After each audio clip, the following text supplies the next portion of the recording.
What's up, everybody? In this video, we are going to review audio and branding.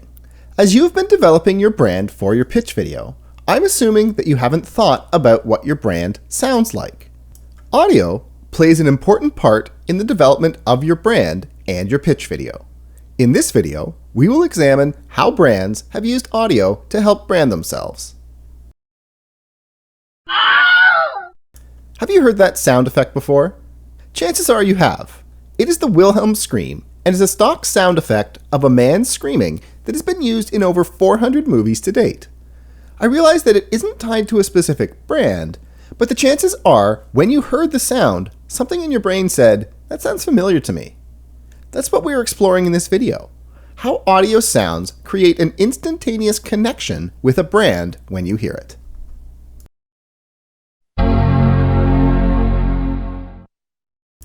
If you have a Mac, then you probably hear that sound every time you start your computer. The audio plays every time to reinforce the sound with the experience. In fact, Apple have been doing this for a while. The sound that plays when you start your Mac has evolved just like their logo.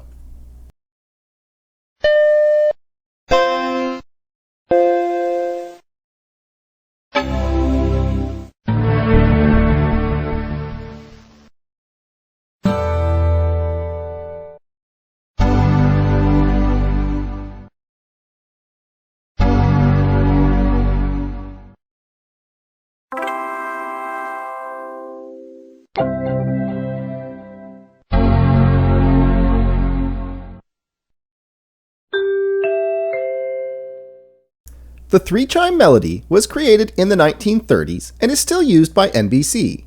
In 1950, the NBC Chimes became the first purely audio service mark granted by the US Patent and Trademark Office. The significance of the service mark is that NBC can claim intellectual property rights for a piece of audio.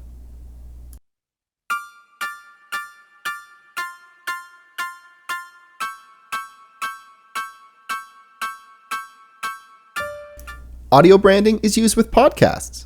Serial is a podcast hosted by Sarah Koenig. It unfolds as a single story over the course of the whole season. The audio branding is used at the start of each episode. This is a CBC podcast. All CBC podcasts open with the same jingle. The jingle is used as a way to identify that the podcast is part of CBC programming. I'm loving it. Justin Timberlake was paid $6 million to sing the jingle, and McDonald's paid $1.37 billion, yes billion, to launch the ad campaign to make I'm Lovin' It a catchy jingle that you would connect with their brand. Unlike the other audio we've listened to so far, this one includes words. And in fact, there was an entire song that was written. There are other brands that have used songs to affiliate with their brands as well.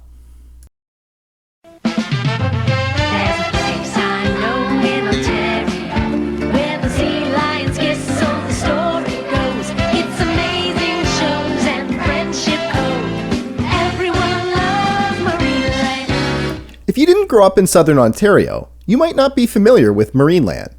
This is an interesting example of a singer becoming known for the song that she sang for a brand.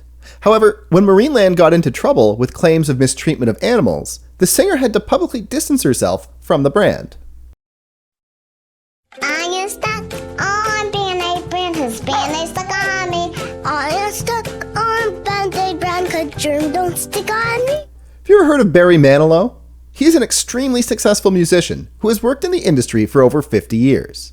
Before he made it big, he wrote some successful jingles for companies like Band-Aid and State Farm Insurance.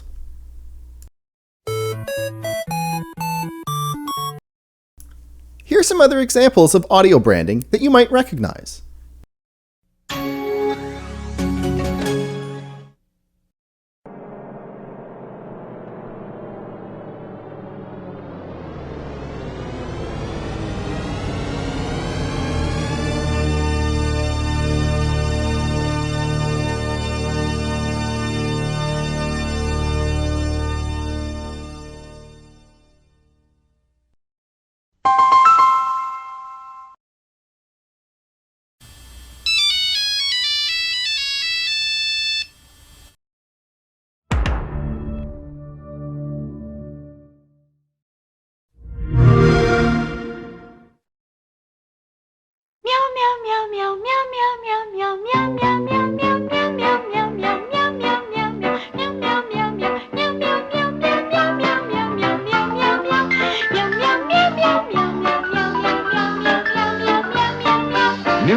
Mix from Purina, the cat food with 3 separate flavors in one package. 3 flavors that cats love best: tuna, liver, and chicken.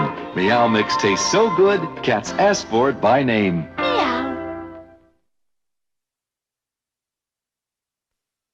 Ho, ho, ho. Green Giant. They're great!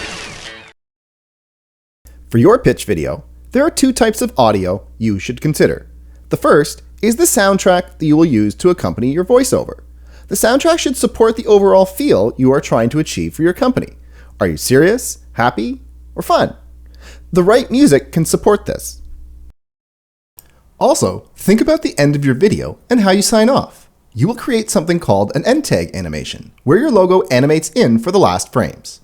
This is a perfect opportunity for you to create a short, impactful piece of audio that people will associate with your brand. At the end of this video, you should understand how audio can be used to brand your company. Your next steps should be finding audio to use in your pitch video.